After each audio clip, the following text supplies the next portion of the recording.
Vamos a hablar sobre los principios de tratamiento quirúrgico. Miren, los principios de tratamiento quirúrgico, ¿no? Hablemos de el momento óptimo de la operación. Momento óptimo de la operación, ¿no? Momento óptimo de la operación. ¿Por qué les digo esto? Es debido a que esto es muy común en el área, sobre todo de emergencia de hospitales. Ustedes van a entrar al área de su internado, esta área en la cual ustedes han visto muy frecuenmente también se han hecho un externado. Bueno, ahora es mucho más difícil y yo creo que esto va a limitarse bastante después de esta situación que estamos viviendo. Vamos a dividir porque muchas veces cuando un paciente llega a la emergencia, o un familiar o el mismo paciente, ¿qué desea? Desea saber cuándo se le va a operar, cuándo se le va a intervenir, ¿no? El objetivo, la necesidad de un padre, de una madre, de un hermano, de un familiar, es querer que le operen ya al paciente, ¿sí? Es querer que sea de manera inmediata. Pero en traumatología nosotros hablemos entre comillas, categorizar las lesiones que pueden ser atendidas de manera urgentes o programadas, ¿no? Esto que ustedes ven aquí es un párrafo del libro de ortopedia de Campbell. Es un libro de cirugía ortopédica, uno utilizado a nivel mundial. Yo la verdad, mucho de la información que les comparto, les imparto, les enseño a ustedes es básicamente tomada de esta, muy poquito.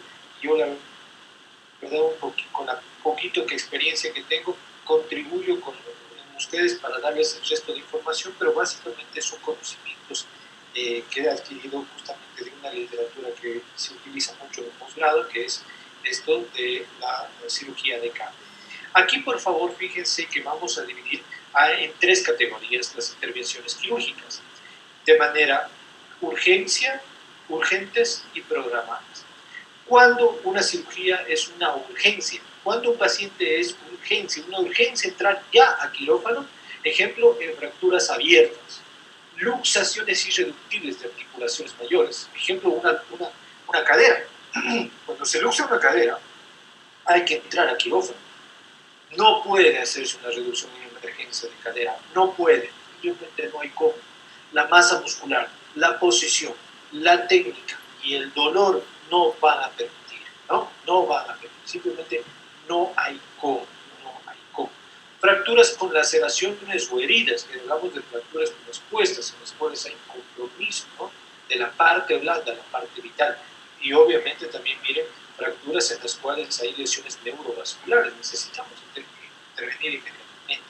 Lesiones vertebrales con un déficit neurológico progresivo, ¿no? Ejemplo, una fractura, una luxofractura en la columna, puede dar un shock medular, una lesión medular parcial o total.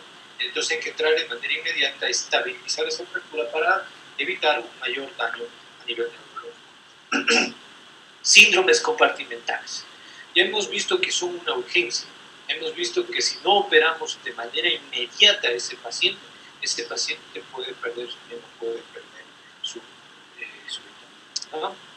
A ver, vamos a hacer, a ver si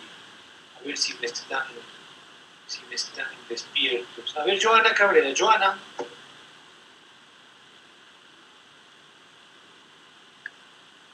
Sí, doctor.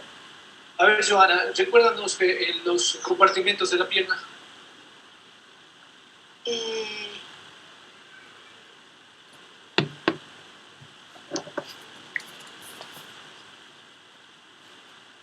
Gabriela Moscoso.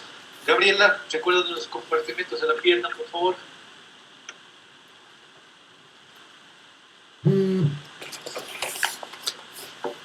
Ya, doctor.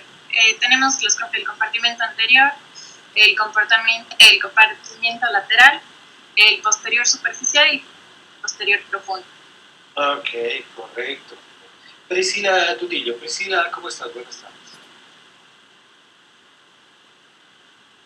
Bueno.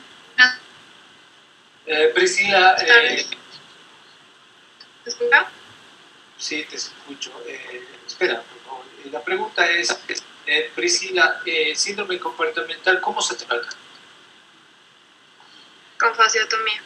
Correcto. ¿Qué presión nos daría un valor de referencia? Más de 30. Correcto, muy bien. Estás diciendo muy bien. Sigamos entonces. Un síndrome compartimental. Ahora bien, entonces, estas son intervenciones que hay que realizar lo más pronto para salvar la vitalidad del miembro o incluso la vitalidad de la vida del paciente, ¿no? Yo acá sumaría, por ejemplo, fracturas de pelvis, ¿no? Aquellas fracturas de pelvis en las cuales puede haber una inestabilidad hemodinámica. Esos pacientes se mueren si no intervenimos, ¿no? ¿Cuándo son cirugías urgentes?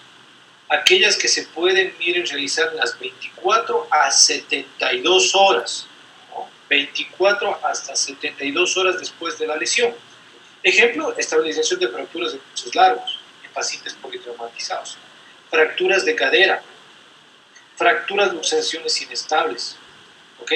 Entonces aquí tenemos el caso, miren, de pacientes y vamos a ver, miren, caso de uno de fracturas, sobre todo, hablemos de cadera. Como ustedes pueden ver, la literatura nos dice que 24 horas, o sea, máximo un día o máximo 3 días, tiene que estar operado, ¿no? ¿Cuál es el problema que nosotros encontramos muy frecuentemente en lesiones, por ejemplo, a nivel hospitalario? Es el tiempo de respuesta de inmateriales que se encuentran disponibles, ¿no? Tiempo de respuesta, que hace referencia. Ustedes han visto la típica, ¿no? Que hay que esperar turno porque no hay turno en quirófano, que están yendo los quirófanos, ¿no? Y ahora aún más con esta temporada, con esta situación, hay denuncias incluso de que no hay material, no están operando, los cirujanos no van, bueno, en fin, es un problema realmente bastante complejo, ¿no? Bastante complejo. Entonces, acá vamos a determinar que, por ejemplo, si se fractura un mayorcito, podemos operarlo en 24 a 72 horas, por supuesto, pero depende, miren, voy a decir en la parte práctica, depende en dónde tú lo vayas a hacer. ¿Qué quiero decir esto? Si vas ahorita al hospital regional, probablemente a tu abuelito lo estén operando pasado mañana, en 2, 3, 4 días, 5 días, si no hay el material y no hay la. Entonces nos vamos al siguiente ítem de operaciones o cirugías programadas. Son aquellas que van de los 3, 4 días, pueden a las 3, 4 semanas o más, ¿no? Entonces son aquellas lesiones ya que pueden tener fracturas aisladas que inicialmente han sido reducidas, estabilizadas con técnicas ortopédicas. ¿Qué quiere decir? Que son para aquellos pacientes que se les hizo reducciones, un piecito no funcionó, podemos programar para operar. Y volvemos al tema de la cadera. ¿Por qué frecuentemente pueden terminar siendo programadas? Porque los pacientes de la tercera edad, sobre todo, presentan comorbilidades. En nuestro medio, ustedes pueden saber perfectamente, de hecho, ustedes saben más que yo, ¿no? Muchísimo más que yo, cómo está el tema de lo que es el tema de número, porcentaje, manejo de pacientes, por ejemplo, diabéticos, de pacientes hipertensos, ¿no? Pacientes con problemas cardiopulmonares, que estos pacientes, cuando llegan a un hospital o llegan a una emergencia, pues se tiene que realizar una valoración prequirúrgica. Si no cumplen las condiciones, pues desde el mismo anestesiólogo no va a permitir, no va a dar paso a la cirugía. Y esto hay que recordar. ¿Por qué les digo esto? Porque lamentablemente ustedes van a estar en un hospital público haciendo su internado.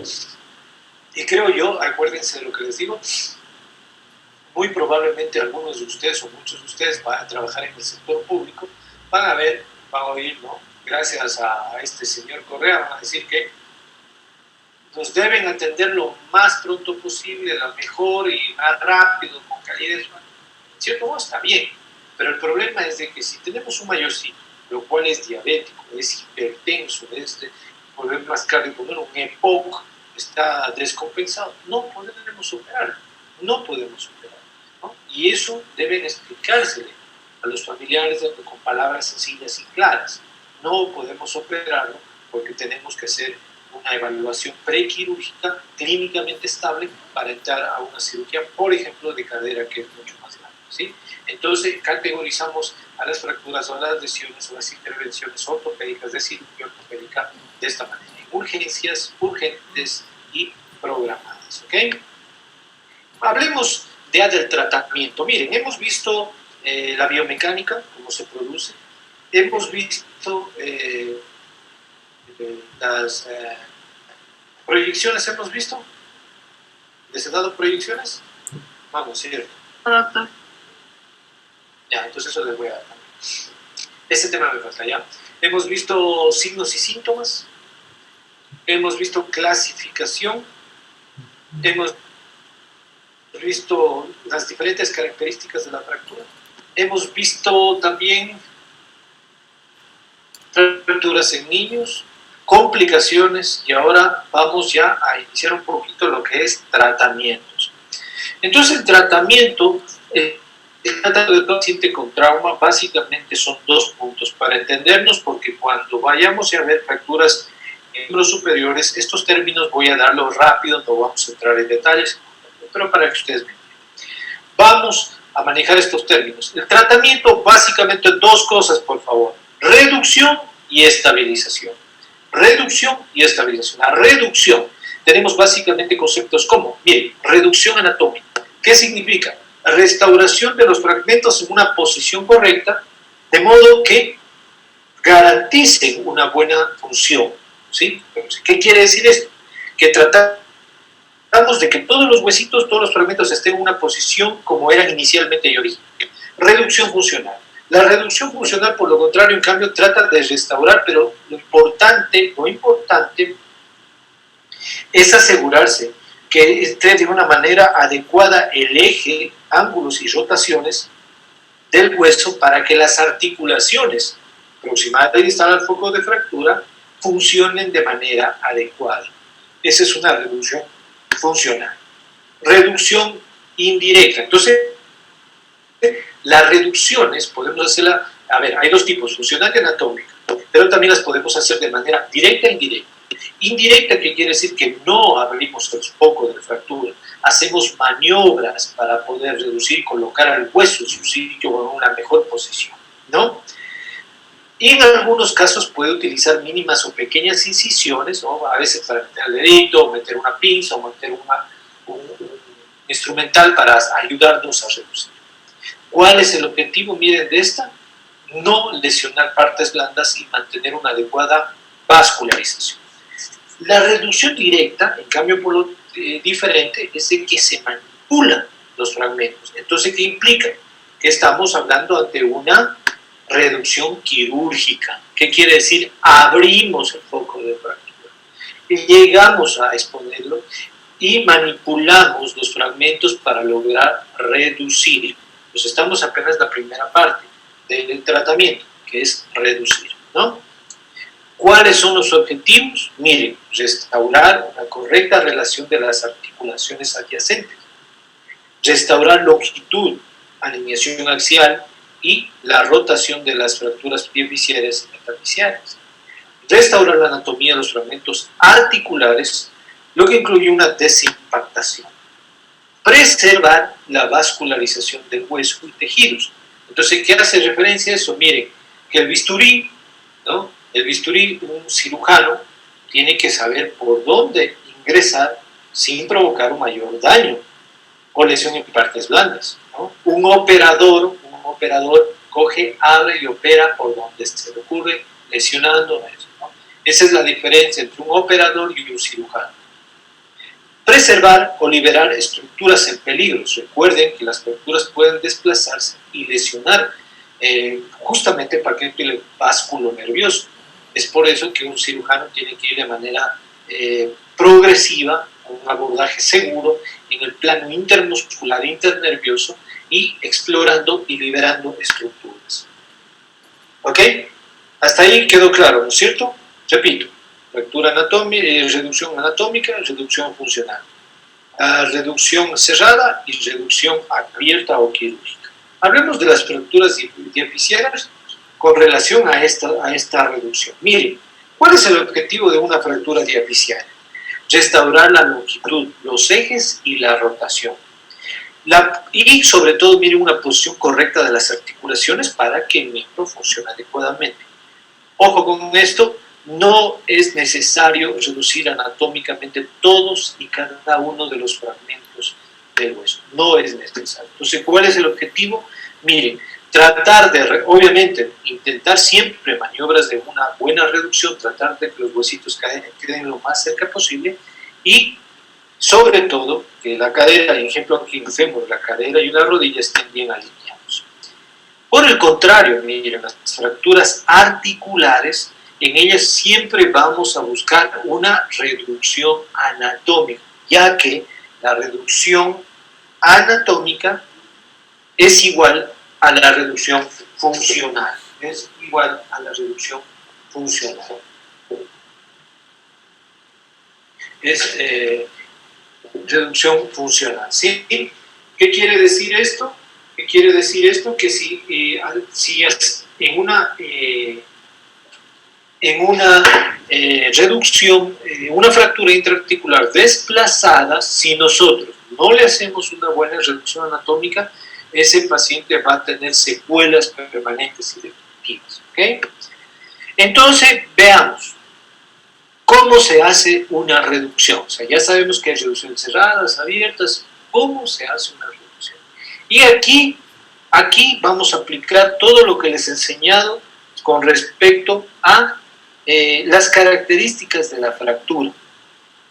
Entonces, si hay un paciente con una fractura que está diastazada, que significa separada, tratamos de hacer maniobras para unir.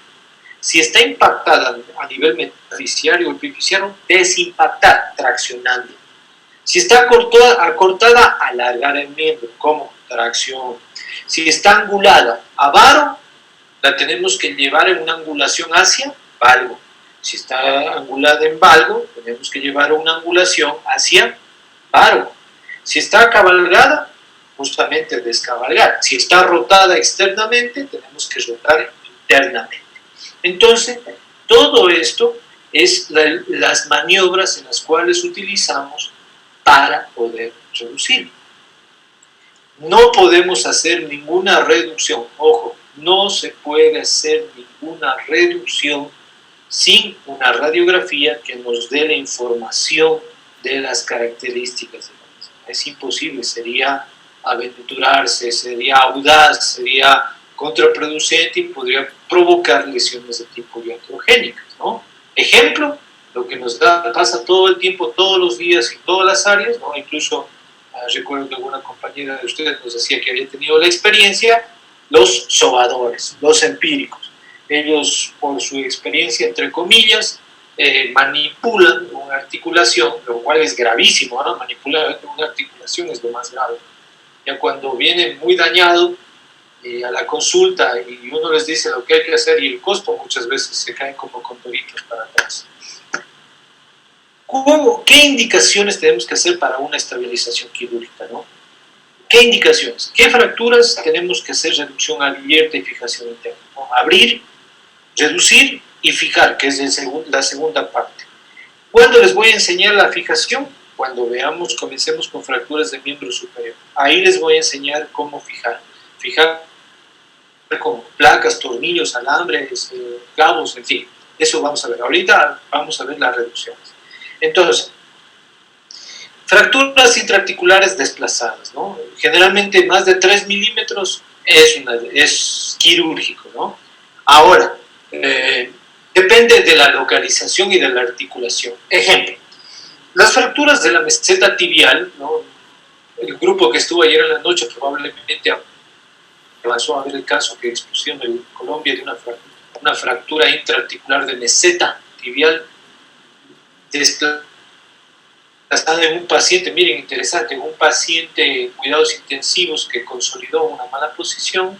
El problema era que dejaron consolidar y presentó un desplazamiento mayor a 10 milímetros. Entonces, ejemplo, las fracturas en la meseta tibial,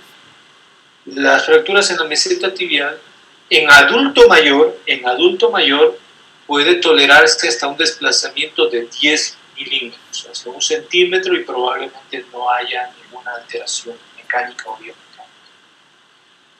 Pero una fractura con un desplazamiento de 10 milímetros, por ejemplo, en ustedes, es intolerable. El pronóstico va a ser pésimo, va a ser malo y va a quedar secuelas permanentes, ¿no? Entonces, miren ahí la diferencia entre el desplazamiento. Otro ejemplo, fracturas en muñeca. Una fractura en muñeca puede tolerar hasta máximo 2 milímetros de desplazamiento. 3 es intolerable, va a dar un daño y va a presentar limitaciones. Una rótula puede tolerar hasta 3 milímetros. Entonces, no me voy a poder explicarles todo porque eso nos lleva, por ejemplo, una especialidad nos lleva un año a estudiar esto, pero básicamente recuerden, fracturas intraarticulares desplazadas, reducción abierta, fijación interna, punto. ¿Cómo fijar? Ya les voy a enseñar. Fracturas inestables en las que el tratamiento conservador ha fracasado, ¿no? Entonces, por ejemplo, en niños, en una fractura de fémur, que le ponemos un yesito, aparentemente bien, llamamos a los 7 días, se ha desplazado nuevamente, volvemos a intentar otra reducción, llamamos otra vez 7 días después, se desplaza otra vez, pues no, ya lamentablemente pasamos ya a un tratamiento quirúrgico. Fracturas por abulsión, asociadas a ruptura de grupos musculotendinosos. O sea, una de ellas puede ser la del olecrano, en la cual el tríceps tracciona, desplaza y por lo tanto estimula. Fracturas patológicas desplazadas en pacientes no terminales, entonces ellos podemos hacer igual, estabilizar. Fracturas en las que el tratamiento conservador arroja malos resultados funcionales, es muy parecido a lo que le acabo de mencionar. Fracturas tipo 3 y tipo 4 de Salter-Harris, que ya estudiamos, fracturas con síndromes compartimentales y la pseudoartrosis, recuerden, esa siempre es quirúrgica. Fracturas en las cuales en cambio nos va a dar una moderada posibilidad de mejoría, son fracturas vertebrales inestables. Ojo, ¿qué significa esto? No significa que no los operemos porque no va a dar buenos resultados, no. Significa que la complejidad de la lesión probablemente va a quedar una secuela, ¿no?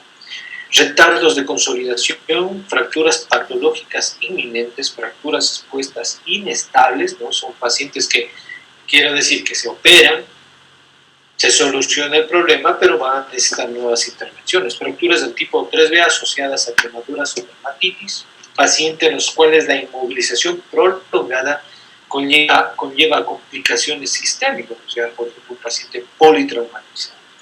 Fracturas infectadas o pseudoartrosis infectadas inestables, ¿no? No significa que no debamos operar, no significa que si operamos en pacientes en la cual hay una sospecha de infección, puede complicarse, expandirse la secuela y expandirse la infección y complicar aún más la vitalidad. Fracturas asociadas a lesiones neurovasculares también necesitan ser quirúrgicas. ¿Cuándo no operar? ¿Cuándo no hacer una reducción quirúrgica abierta? Operar, ¿no? Por mejoría estética de un caso de una deformidad. Por estética generalmente se pueden complicar y pueden terminar en lesiones. Entonces, ahorita se me ocurre un ejemplo, ¿no? que vi la otra, en algún documental. Les cuento. Hay una técnica de alargamiento óseo, hay técnicas en las cuales podemos alargar un hueso. ¿Qué significa? Hacerlos más largos al hueso para ganar longitud. En base a un fijador externo llamado Ilizarov. Ilizarov es un ruso de Siberia que desarrolló un fijador que es circular, que cubre toda la circunferencia del miembro, y el cual con este aparatito, con este tutor, se hacían unas fracturas a los huesos y se les comenzaba a alargar el hueso, estirar el hueso, y el hueso, como tiene ese poder osteogénico, iba formando nuevo hueso y alargaba. Y miren, interesante, hacían esta técnica en mujeres hacían, y también en varones, pero en mujeres. ¿Por qué? Porque en Rusia tienen una talla regular bastante alta, entonces mujer que tenía pequeñita pues tenía problemas no sociales, entonces se sometían a esta cirugía. Entonces muchas de ellas funcionan, pero también implican mucho riesgo quirúrgico. Operaciones por razones económicas para agilitar el alta hospitalaria. Bueno, eso sí lo vemos acá mucho en nuestro medio, ¿no? cirugías que pueden ser tratadas de manera conservadora con reposo, a veces son manipuladas y operadas y muy bien facturadas. Contraindicaciones, ¿cuándo no operar? Miren, cuando el hueso es osteoporotico demasiado frágil, tenemos un mayorcito con unos 92 años y una fractura en la que necesitemos placa y tornillos, no, es preferible no operar porque se va a complicar, se va a infectar y va a terminar muriendo intra o postoperatorio y los problemas legales que puede complicar. Mala calidad de tejidos blandos, por ejemplo, un paciente con una quemadura, un paciente con una celulitis, si nosotros intervenimos podemos propagar, disipar o empeorar la calidad de estas partes blandas. Una infección activa, una osteomielitis, no podemos operar porque esos pacientes van a ir a fracaso. Fracturas cuya conminución es de tal grado que no permite reconstrucción satisfactoria, entonces muchas veces hay que extirpar y colocar injertos o prótesis. Condiciones generales del paciente que indica anestesia, ¿no? Hablamos de pacientes en los cuales tienen algún problema de coagulación, me viene a la mente en este momento, o que no permita operar. Entonces, para eso siempre hay que hacer una adecuada evaluación prequirúrgica. Se me viene a la mente un caso, recuerdo que cuando estaba en el regional, tuve un caso que me decía un paciente, cosas de la vida, miren lo que un poquito la experiencia da. Cosas de la vida, decía, no doctor, no me opere, tenía una fractura de tibia, había que poner un clavo a un lugar. No doctor, no me opere porque yo soy alérgico a los metales. Alérgico a los metales. Yo la verdad les cuento, nunca había oído un caso de esos. Me llamó tanto la atención, o sea, soy alérgico a los metales. Entonces comencé a preguntarle, le dije, a ver, bueno, ¿cuál es su conclusión que soy alérgico a los metales? No, me dice, era un varón por suerte. No, me dice, lo que pasa que me puse un arete. ¿Qué les parece? Me puse un arete y el arete se me infectó, así que yo no quiero, en esas palabras, en ese término, les cuento, no quiero que me opere y me ponga ningún clavo porque mi cuerpo lo rechaza. O sea, obvio, fue algo de reírse luego de explicar, pero bueno, al fin y al cabo le terminé operando y le terminé poniendo un clavo. Entonces, cosas como esas pasan y entonces hay que conversar e informar al paciente. Fracturas sin desplazar o estables sin impactadas. Nosotros utilizamos mucho el término y nosotros hago referencia a traumatólogos de no forzar la indicación. Quiere decir que si tenemos una fractura estable y tenemos que ponerle un yesito, eso es la mejor opción, pues se debe aplicar eso. Muchas veces se ve, y les cuento, lamentablemente se ve en la práctica privada, que pacientes a veces se colocan un yeso, van a X clínica y en X clínica le dicen, no, esto hay que operar y a veces hay colegas que tienen muy buena labia y entonces terminan operándose y pueden complicarse, ¿no? Y cirujano si carece adecuados recursos. O sea, eso hace referencia, por ejemplo, que voy a ponerme en primera persona, que a mí me pase, yo pongamos acá en Santa Isabel, en el hospital de Santa Isabel, y por obra razón hay una fractura grave de pelvis, hay una fractura de fémur, y me llamen a mí para ver al paciente y operar. O sea, si tengo un quirófano no habilitado, si no tengo un buen equipo de rayos X, si no tengo un instrumental adecuado, si tengo los conocimientos, si tengo en mis manos, no se debe operar. Es por eso que las lesiones tienen que ser transferidas a centros de hospitales de tercer nivel, ¿eh? Para poder ser manejadas. Consolidación ósea. ¿Ya hemos hablado de la consolidación?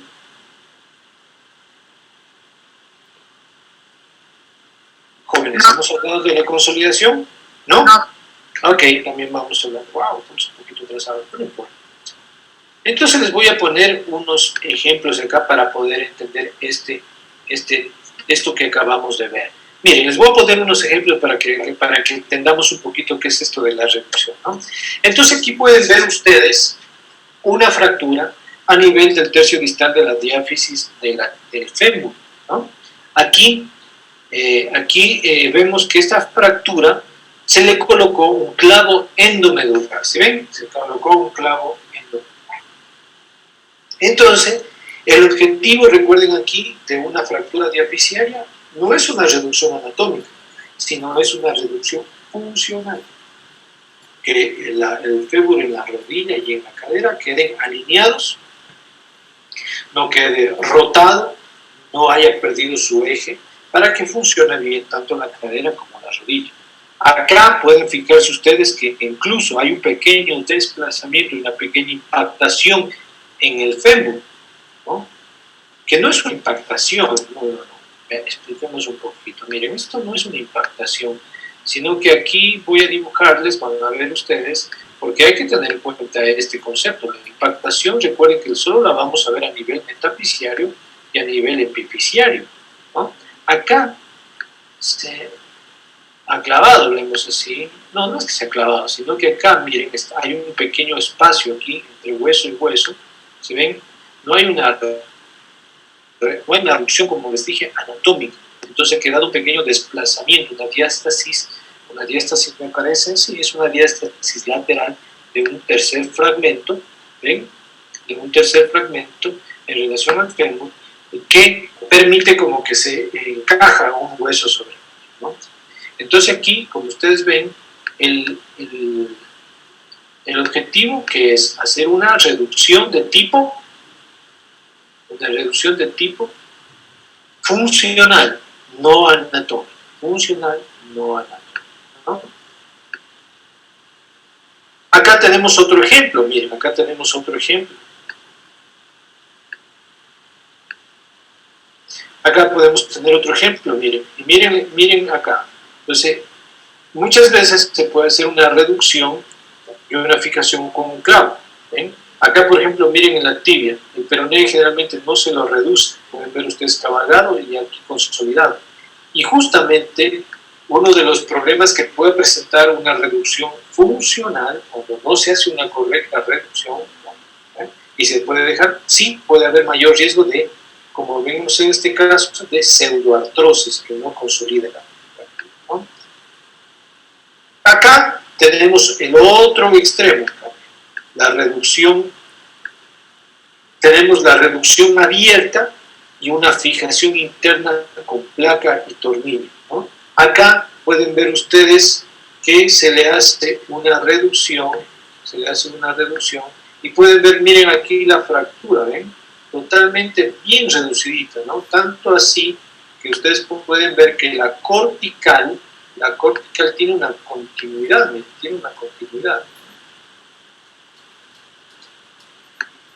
Ojo, este es un paciente,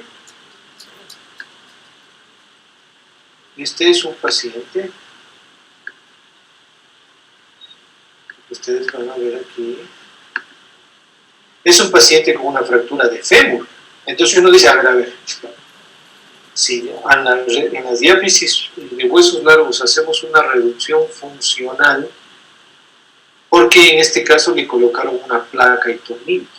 Bueno, le colocaron una placa y tornillos porque, miren, este es un caso muy especial. Si ustedes se fijan, van a ver que aquí la cortical, las cortezas del hueso son muy anchas, ¿ven? Muy grueso. Miren, a pesar de tener una cortical muy fuerte, se fractura el hueso. Y acá, el istmo, la parte más estrecha del canal es muy pequeño, entonces un clavo no va a entrar ahí, no entraba un clavo ahí. Es por eso que el cirujano, les cuento, yo no operé esto, pero otro colega, decidió colocarle, me parece de manera correcta, colocarle una placa y tornillos para poder hacer, ¿no? Pero ojo, entonces verán acá estos dos casos. En el primer fémur, miren, en el primer fémur,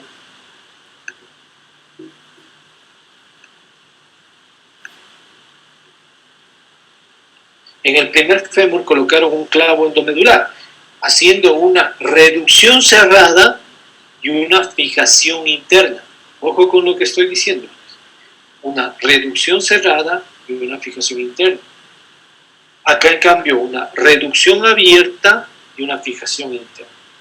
Y las fracturas intraarticulares, miren, tenemos que trabajar cada huesito en su sitio para reconstruir y para mejorar el alineamiento de la fractura, ¿no? Entonces miren acá, ¿ven? recuperar esto, la superficie articular quede muy simétrica para tener un buen funcionamiento. ¿Ok?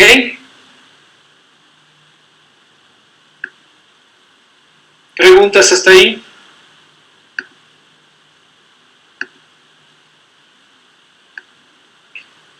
Bueno, ninguna.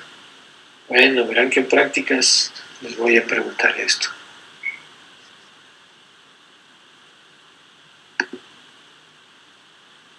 Ok. Entonces tenemos la reducción, luego va a venir la estabilización, ¿sí? Que ya vamos a ver en prácticas. Y vamos a ver cuando veamos fracturas de miembro superior, vamos a ir viendo los tipos de estabilización. ¿Qué materiales utilizamos para estabilizar una fractura luego de la reducción?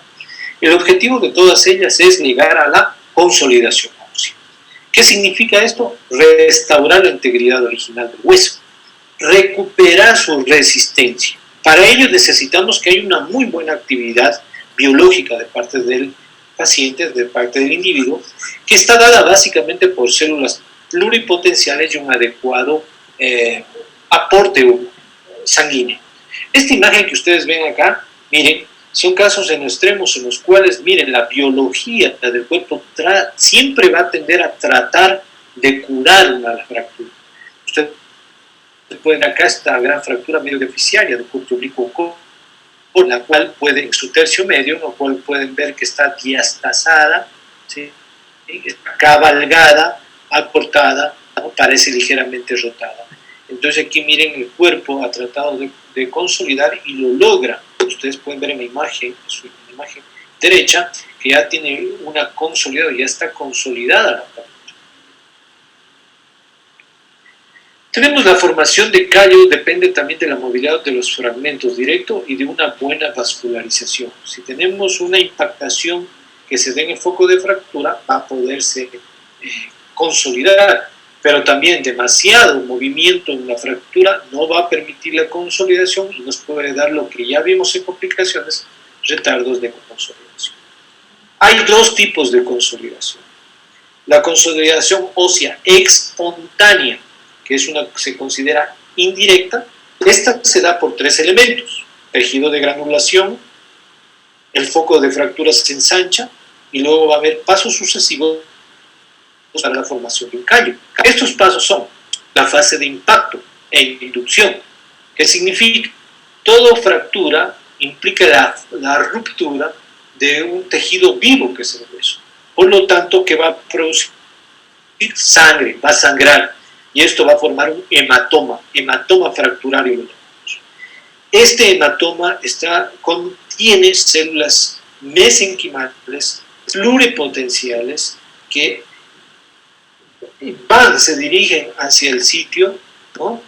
Para comenzar a estimular, a ver un cambio. Esas células pluripotenciales se cambian a macrófagos, cambian a otras células, cambian a osteocitos y osteoblastos y tienen, luego viene la fase de inflamación en la cual envía señales como las interleuquinas para que estos estimulen migración, vengan migración de, por ejemplo, macrófagos polimorfonucleares mastocitos. ¿Para qué sirven, en cambio, estos macrófagos polimorfonucleares mastocitos?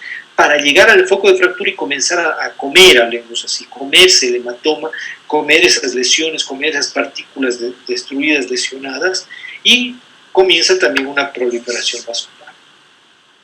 Luego, miren, comienza a aparecer la fase de formación de callo blando. ¿Qué tiempo? 2 a 3 semanas se comienza a formar esto. Básicamente, ¿qué pasa? Que aparecen osteoblastos, osteoclastos y condroblastos, ¿no?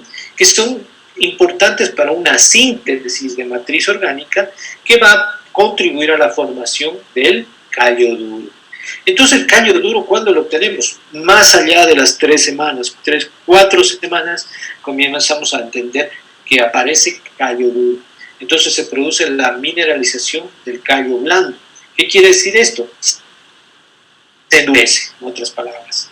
¿Por qué? Por depósitos de cristales de hidroxiapatínicos. El tejido cartilaginoso será un proceso dosificación endocondral similar a los módulos cartilagiноsos del feto y el tejido resultante es de tipo fibrilar.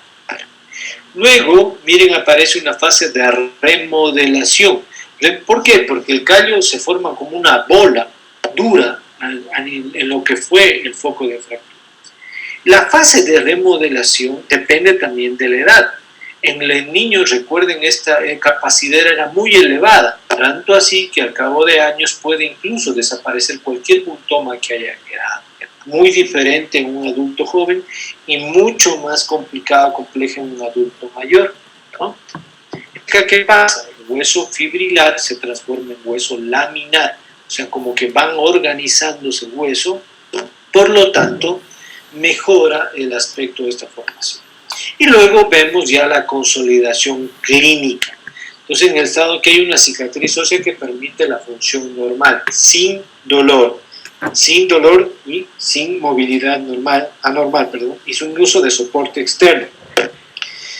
¿Qué quiere decir esto? Miren, que para darle de alta a un paciente y decir usted ya está sano, tenemos que hacer una valoración clínica y una valoración radiológica. A los rollos X ya ver que esté callo y el callo duro. Y clínicamente que el paciente, por ejemplo, en miembros inferiores pueda correr, pueda saltar sin molestias y sin dolor. Y es justamente esta característica de que hay pacientes que aparentemente pueden estar bien en lo que es la consolidación, pero clínicamente no quieren dejar el bastón, no quieren dejar la muleta y tienen una sensación de inseguridad. Entonces, ¿qué quiere decir esto? Miren, indirectamente quiere decir esto, que el paciente no está curado, ¿no? Y pues probablemente pueda presentar una pseudoartrosis.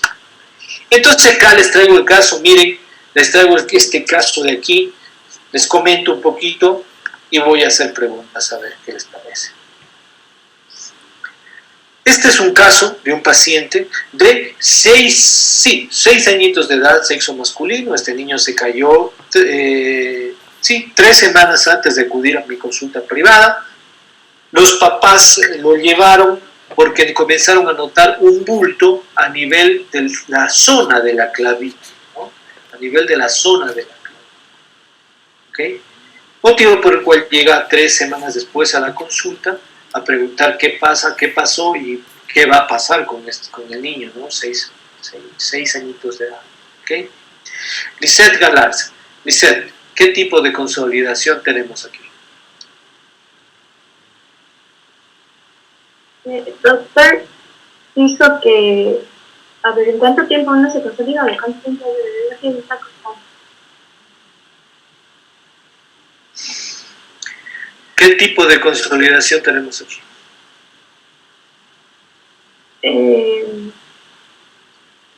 ¿Indirecta? Sí, indirecta. Ya, Santiago Arias. Santiago, ¿qué opinas? ¿Estás de acuerdo o en contra de tu compañera? Sí, estoy de acuerdo, doctor. Ya. Daliana González, ¿de acuerdo o no con tu compañera? Sí, también. Ok, sí, correcto. Miren, tiene una consolidación indirecta. Fíjense en los fragmentos, ¿ven?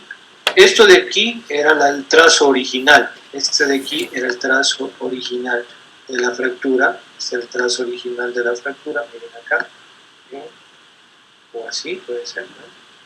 Y todo esto que ustedes ven aquí, miren, todo esto que ustedes ven aquí, toda esta área de aquí, es callo.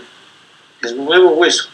Y es hueso laminar. ¿Ven? Esto es callo óseo. ¿Quedó claro?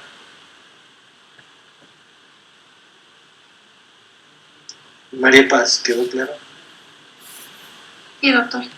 Entonces respóndeme. ¿Qué le hacemos a este niño de 6 años de edad? ¿Qué crees que le decimos al papá, a la mamá? O sea, no sé si... O sea, como ya se está consolidando y es un niño que tiene, como, o sea, ya mencionamos ya aprendimos antes las características fisiológicas, no sé si La verdad no sé si se debe dejar así o se debe ¿Qué opinas tú? tratar. Mm, 6 años de edad, digamos, tú no tienes hijos todavía, ¿no es cierto? no, Pero bueno, supongamos que fuera tu guagua. 6 añitos de edad, se cayó, ¿no? El papá lo hizo caer, ¿no es cierto? Culpa del papá, como siempre. 3 semanas después vas a consultar a un traumatólogo, se hace la radiografía, le notas un bulto aquí, una bola aquí, a nivel del área de la clavícula, ¿no? Le notas el bulto. Te preocupa, obvio, preocupa, ¿no? Es como una tumoración a ese nivel. ¿Qué está pasando? Si hace la radiografía, sale esta imagen, ¿qué crees que vamos a decirle? no sé si deberíamos hacer como que una reducción anatómica, pero no sé si tenga algún, o sea, hasta ahora el problema sería solamente estético, ¿no? Correcto. Entonces, ¿qué dices tú? ¿Le operamos o no le operamos? No le operamos. Sí, No le operamos, ¿ya? Samantha Llanza, ¿qué dices tú? ¿Opero o no opero? O sea, yo para mí creo que no lo operamos. No le operamos. Sí, no, porque, o sea, funcionalmente está bien. Porque funcionalmente está bien. Pero mira el acortamiento, Mira aquí y mira acá. ¿Cuánto habrá acá? ¿Cuánto calculan ustedes que habrá acá? El acortamiento. 2-3 centímetros. 2 centímetros, ¿no? ¿Ya? Amy Osorio, Amy, ¿qué dices tú? ¿Dejamos ahí 2 centímetros? Yo creo que sí, habría que hacer la reproducción porque con el tiempo va provocando problemas funcionales. Cabalgada totalmente. El desplazamiento, el 100% del diámetro del hueso. Cabalgada. Bueno, interesante. Muy bien. Ok, bueno, les cuento. Este caso se le hace una valoración clínica. Entonces lo que le dije al papá que alce los bracitos, que mueva, y no le dolía al niño. Entonces hay que explicar la otra parte. Recuerden la otra característica que tiene el hueso en el niño, la remodelación. Este hueso, a esta edad, 3 semanas después de una fractura, obviamente se va a ver así un bultoma, pero hay que explicar al paciente, hay que explicar al padre del paciente. El niño está jugando y quiere seguir jugando. Hay que explicar y calmar al papá, porque el papá o ambos, a la mamá, de que esto, a medida que va creciendo, el hueso va a ir corrigiendo y va a mejorar su longitud y muy probablemente no queda ninguna lesión. Entonces, en este caso, en el niño, no le operamos, le dejamos ahí. Diferente, si presentan esta fractura exactamente igual así, ustedes. Si tienen una fractura desplazada en alguien joven, 19, 20, 21, 22 años, hasta 30, 35 años, en 40 igual también, desplazada, cabalgada, acortada y consolidada, el tratamiento cambia, es quirúrgico, hay que operar porque se pierde esa longitud en la clavícula y se ha demostrado que esto mecánicamente puede disminuir incluso la fuerza en lanzamiento, por ejemplo, de una pelota. ¿Ok? Sigamos. Entonces, para el proceso de consolidación hay factores biológicos y factores de tipo mecánico. ¿Qué significa? Una pregunta. Dime. Hola. ¿Hay algún criterio para no dejarle así al niño? O sea, por ejemplo, ahí está 2 centímetros, no sé si es que fuera 6 o 10 centímetros pudiéramos operar. En la clavícula es muy difícil que se desplace 6 centímetros, ¿no? En un fémur sí puede desplazarse 6 centímetros. Si está desplazado 6 centímetros, ¿consolidará? Por supuesto. Si está cabalgado y hay una biología, ¿va a consolidar? Va a consolidar. El problema es dejarle 6 centímetros más corto un miembro. ¿Va a mejorar? Sí, lo más seguro es que mejore en longitud, pero nadie, óigame bien esta palabra, ningún traumatólogo va a dejar un desplazamiento de 6 centímetros, ¿no? Y sobre todo, y más aún, ningún padre de familia va a querer dejar un desplazamiento de 6 centímetros, ¿no? yo he tenido casos con desplazamientos de 0,5, con desplazamientos de 1 centímetro, y que me han pedido, opérele, doctor. Señora, pero esto va a mejorar. No, opéremele, por favor. Y si uno les pone un yeso y se va, cuando yo les doy este caso en el sector público, les ponen yesito, se los manda, terminan en la parte privada y terminan en la parte privada operados. Es más, he tenido casos que han sido operados y luego regresan a reclamar con abogados, con todo eso, que el doctor no me quiso operar. Obviamente la evidencia científica siempre ayuda, pero también estas situaciones incomodan el manejo de la parte pública y la parte privada. Entonces, ¿hay un criterio? No, o sea, ¿un niño puede consolidar con 7 centímetros de acortamiento? Por supuesto.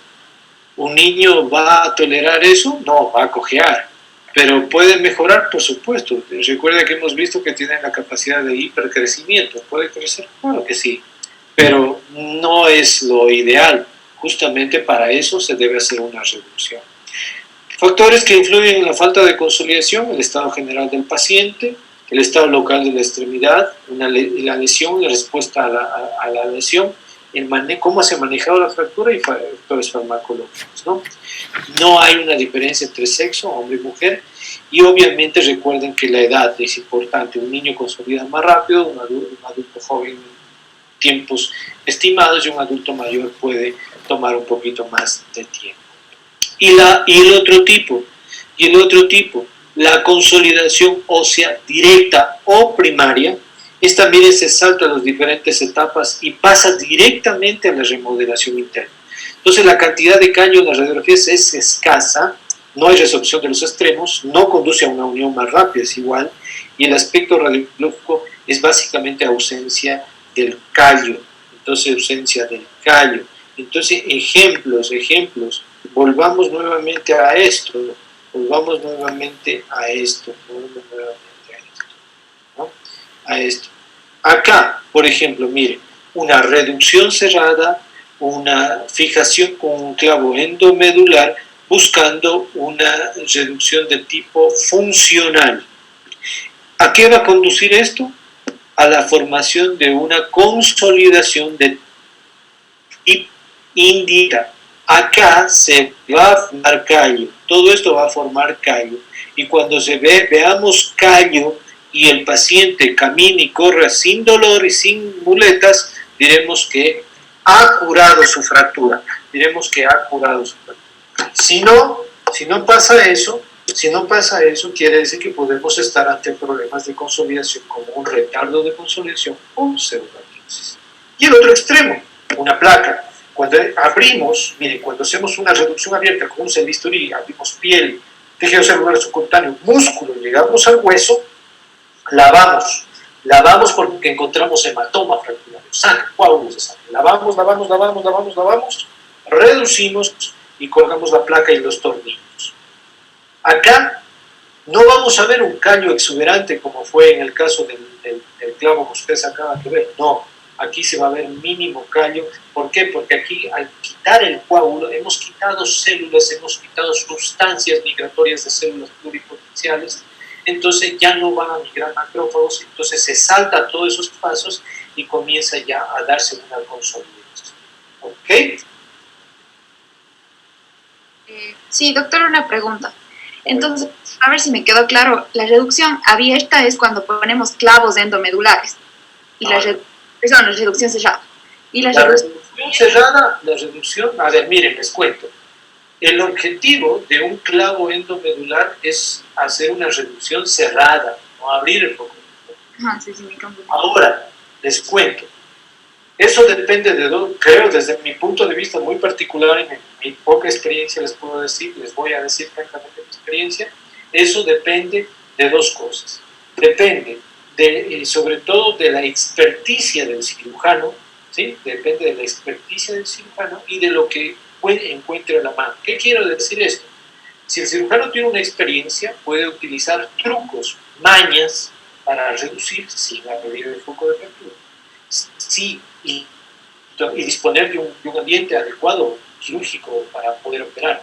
Si no tiene mucha experiencia y no sabe las mañas. Ustedes saben que el diablo sabe más por viejo que por diablo. Entonces, si no sabe estas mañitas, muchas veces se tiende a abrir las fracturas cerradas. Por ejemplo, el muslo se tiende a abrir y eso cambia de una fractura cerrada a una fractura expuesta. Pero el objetivo siempre es que sea cerrado. Ahora, si estamos intentando reducir cerrados, con maniobras cerradas, un fémur, por ejemplo, y no se reduce, y ya estamos 1 hora con la anestesia y estamos con el intensificador anterior y lateral, no se reduce, y se cabalga y se desplaza, porque ojo, se puede interponer músculo. A veces de la violencia de los fragmentos perforan al músculo, ¿sí? Perforan al cuádriceps, y intentar regresar no hay como, porque hay una franja de músculo interpuesto, no se reduce.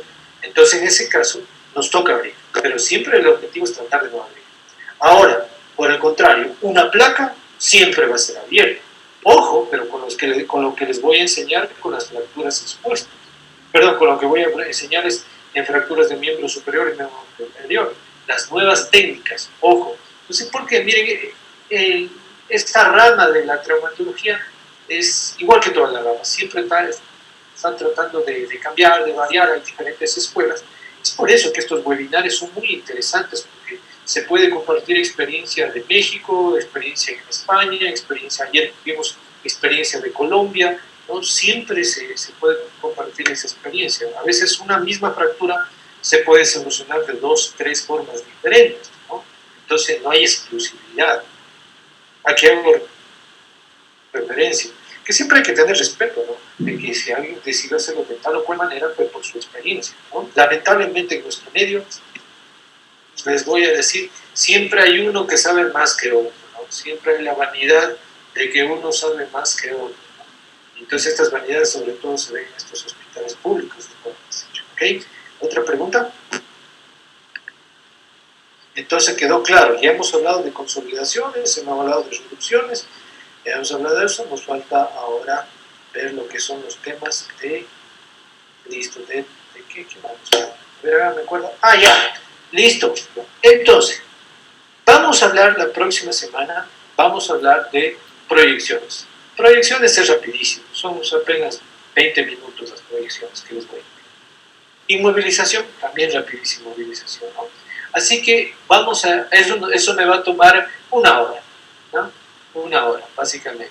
40 minutos, darles inmovilizaciones, darles proyecciones. ¿Cuál es el objetivo? Quiero que todos vayan a estudiar ahora para dar por terminado a esto, al manejo de ya estamos por terminado, todos son lo que son atención primaria de pacientes, diagnóstico, proyecciones y movilización. Vamos a dar por terminado la próxima semana y vamos a entrar ya directo al tema de fracturas de miembros superiores y para ello necesito que la próxima semana todos van a venir estudiando el capítulo del ATLS. ¿Ah? Creo que ya me confirmaron que ustedes todos tienen este libro, entonces todos vamos a estudiar ese tema. Esto del ATLS nos va a llevar media hora igual, media hora o 30 o 40 minutos y vamos luego a ver sobre todo fracturas de clavícula. Vamos a comenzar con fracturas de clavícula. ¿Ok? ¿Preguntas? Doctor, una pregunta en cuanto a consolidación. Sí. ¿Quién consolida más rápido, los hombres o las mujeres? No hay diferencia, eso te acabo de decir, no hay diferencia. La única diferencia es la edad. Ahora, tú puedes decir, me puedes decir, pero doctor, ¿sabe qué? Yo conocí a una persona que se fracturó y al mes ya estaba corriendo, y conocí a otro de la misma edad que era cambio varón y se demoró en consolidar. Bueno, recuerda, la consolidación no solo va a depender de si es, no depende del sexo, depende de otras circunstancias. Ejemplo, estado nutricional. Mira, esto yo lo he visto muy frecuentemente.